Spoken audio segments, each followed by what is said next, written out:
ॐ भूर्भुवः स्वः तत्सवितुर्वरेण्यं भर्गो देवस्य धीमहि धियो यो नः प्रचोदयात्।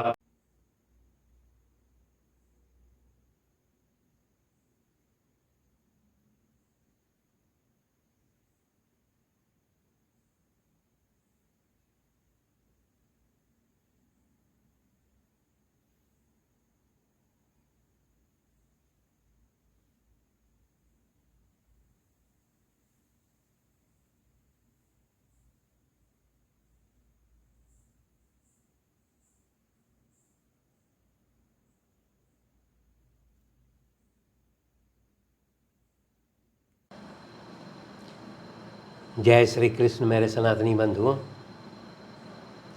आज से हम लोग महर्षि वेद व्यास के द्वारा रचित महान काव्य महाभारत को विस्तृत रूप से अध्ययन करेंगे।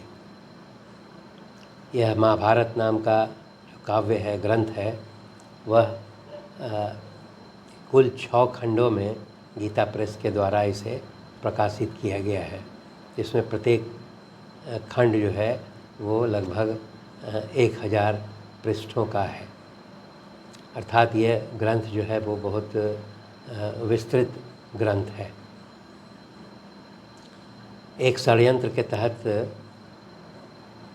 महाभारत के बारे में इस तरह की भावना फैलाई गई कि अपने घरों में महाभारत नाम के ग्रंथ को नहीं रखना चाहिए और न इसका अध्ययन करना चाहिए, क्योंकि इसको घर में रखने से महाभारत घर में होने लगता है, अर्थात घरों में जो है वो क्लेश पैदा करता है।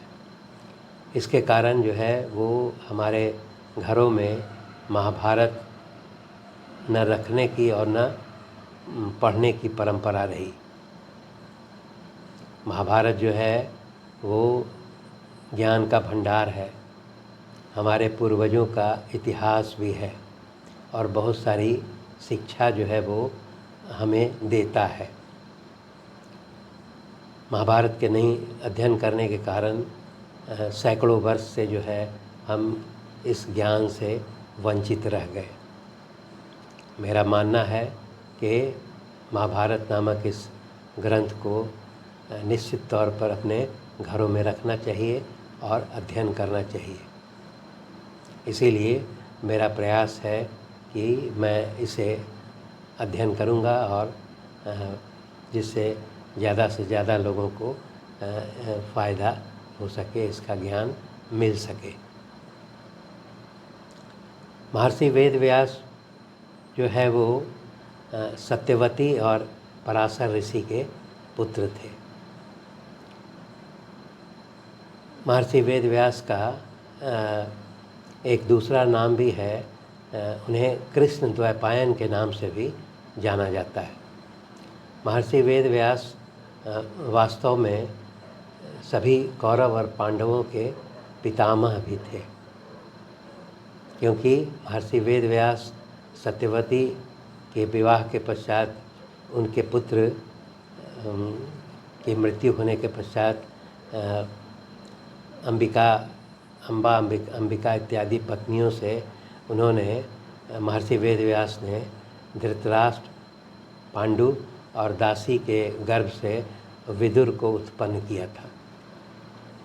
इस प्रकार महर्षि वेद व्यास कौरव और पांडवों के पितामह है।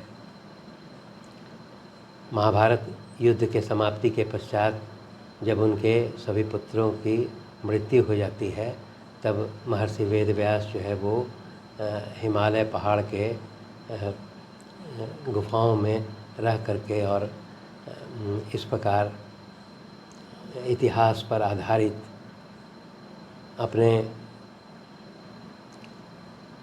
पोतों के अपने प्रपौत्र के इतिहास को महाभारत के रूप में उसका चित्रण करते हैं।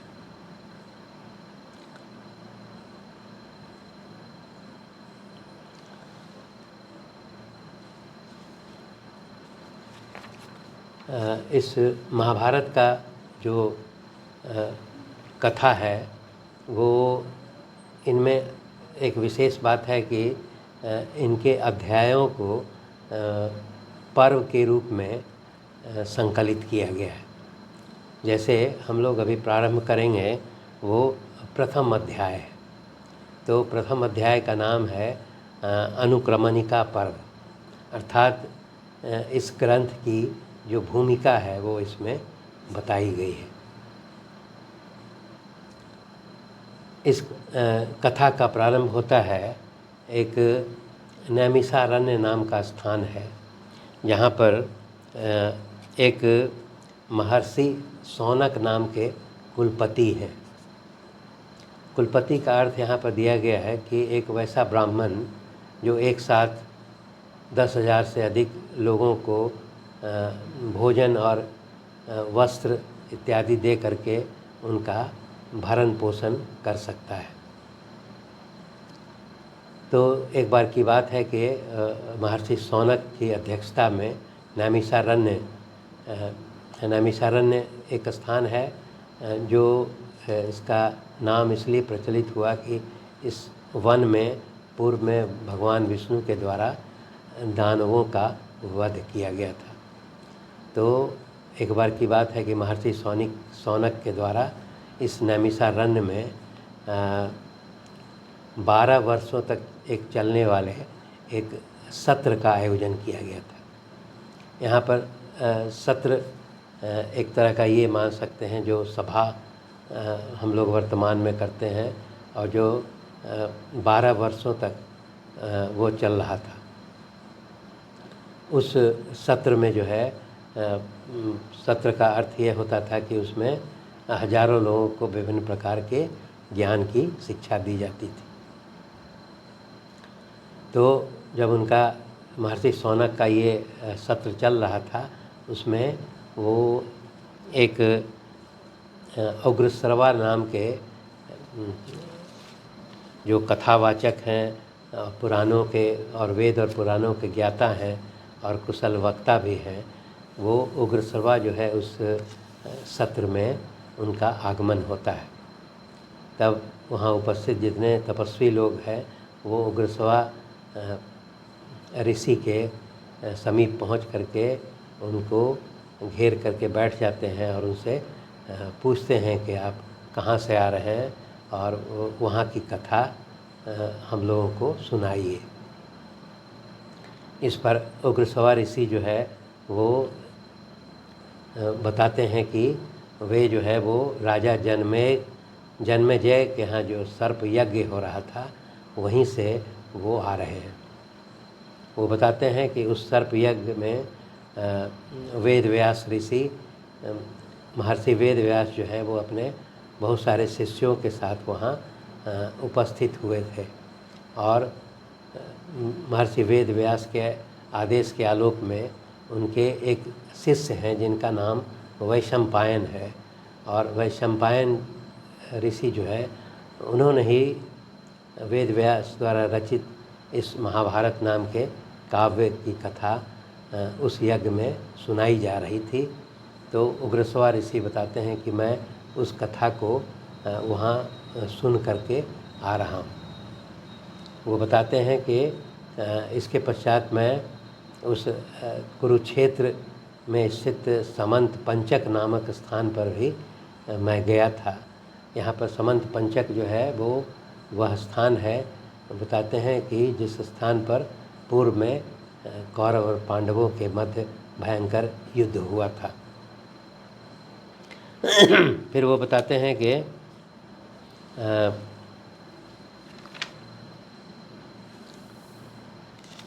वो ये बताते हैं कि इस महर्षि वेद व्यास द्वारा जो रचित महाभारत है वो इस ग्रंथ में इतिहास और पुराणों का मंथन करके इसका प्रशस्त रूप में प्रकट किया गया है। भूत, वर्तमान और भविष्य काल की इन तीनों संज्ञाओं का भी वर्णन किया गया है। वो बताते हैं कि इस ग्रंथ में बुढ़ापा, मृत्यु, भय, रोग, पदार्थों के सत्यत्व और मिथ्यात्व का विशेष रूप से वर्णन किया गया है। वो यह बताते हैं कि इस ग्रंथ में ब्राह्मण, क्षत्रिय, वैश्य, शूद्र इन चारों वर्णों के कर्तव्यों का विधान, पुराणों का संपूर्ण मूल तत्व भी प्रकट किया गया है। इसके अलावा इसमें इस ग्रंथ में ऋग्वेद, आयुर्वेद, सामवेद और इनके आध्यात्मिक अभिप्राय और अध्यात्म शास्त्र का इस ग्रंथ में जो है वो वर्णन किया गया है। इस ग्रंथ में फिर न्याय, शिक्षा, चिकित्सा, दान और पाशुपत इत्यादि ज्ञान का भी वर्णन किया गया है। वो बताते हैं कि इस ग्रंथ में तीर्थों, देशों, नदियों, पर्वतों, वनों और समुद्र का भी जो है इसमें बृहत वर्णन किया गया है। फिर वो बताते हैं कि इस ग्रंथ में दिव्य नगर एवं दुर्गों के निर्माण का कौशल तथा युद्ध की निपुणता का भी वर्णन किया गया है। जब महर्षि वेदव्यास जो है इस प्रकार का वो ग्रंथ जब रच लेते हैं तब उन्हें यह चिंता सताती है कि अब इस ग्रंथ को वो अपने शिष्यों के बीच में कैसे उसका अध्ययन कराएं, क्योंकि ये अभी तक जो है इस ग्रंथ को लिपिबद्ध नहीं किया जा सका है, अर्थात लिखवाया नहीं जा सका है। तब जब महर्षि वेदव्यास इस प्रकार की चिंता से इस प्रकार चिंतित थे तो ब्रह्मा जी जो है महर्षि वेदव्यास के आश्रम में पहुँचते हैं और महर्षि वेदव्यास का वो सम्मान करते हैं और फिर अपनी चिंता से महर्षि वेदव्यास जो है वो ब्रह्मा जी को अवगत कराते हैं। वो बताते हैं कि ब्रह्मा जी कहते हैं कि तुमने इस इतिहास पर आधारित जो है वो इस काव्य की रचना की है और वो इससे बहुत प्रसन्न होते हैं और ब्रह्मा जी ही महर्षि वेदव्यास को यह सलाह देते हैं कि अगर तुमको इस काव्य को लिपिबद्ध कराना है अथवा लिखवाना है तो तुम्हें गणेश जी को याद करना चाहिए। ब्रह्मा जी के सलाह के आलोक में महर्षि वेदव्यास गणेश जी का स्मरण करते हैं और गणेश जी जो है सशरीर उपस्थित हो जाते हैं। तब महर्षि वेदव्यास जो है उनसे अनुरोध करते हैं कि वे कृपया जो है उनके द्वारा जो महाभारत का निर्माण हुआ है उसको लिपिबद्ध करें। यहाँ पर गणेश जी जो हैं वो अपना एक शर्त रखते हैं। वो कहते हैं कि मैं इसी शर्त पर तुम्हारा ये महाभारत का लेखन का काम करूँगा, क्योंकि मेरी जो लेखनी है कभी वो रुकनी नहीं चाहिए, वो लगातार तुम्हारे द्वारा श्लोक जो है वो बताया जाएगा, अर्थात इसमें कोई अवरोध उत्पन्न नहीं होना चाहिए। इस प्रकार का शर्त जो है वो गणेश जी रखते हैं। महर्षि वेदव्यास इस शर्त को स्वीकार कर लेते हैं और उसके पश्चात महर्षि वेदव्यास भी अपनी एक शर्त रखते हैं गणेश जी के पास। वो कहते हैं कि जब तक आप मेरे इन श्लोक का अर्थ समझ नहीं लेंगे तब तक इसको आप लेखनीबद्ध नहीं करेंगे, अर्थात बिना श्लोक को समझे हुए इसको नहीं लिखेंगे। गणेश जी महर्षि वेदव्यास के इस शर्त को स्वीकार कर लेते हैं और उसके पश्चात गणेश जी के द्वारा महाभारत को लिखने का काम प्रारंभ होता है। यहाँ पर दिया गया है कि महर्षि वेदव्यास जो है उनका श्लोक जो है इस प्रकार का उनको कंठस्थ था कि कभी कभी जब गणेश जी श्लोक को समझने में, विचार करने में थोड़ा रुक जाते थे, उस समय जो है कई श्लोक जो है महर्षि वेदव्यास के द्वारा उसकी रचना कर दी जाती थी। इस प्रकार महर्षि वेद व्यास जो है वो उन्होंने अपने महाभारत नामक इस ग्रंथ की रचना की और उसको उसकी लेखनी का काम जो है वो गणेश जी के द्वारा पूर्ण किया गया।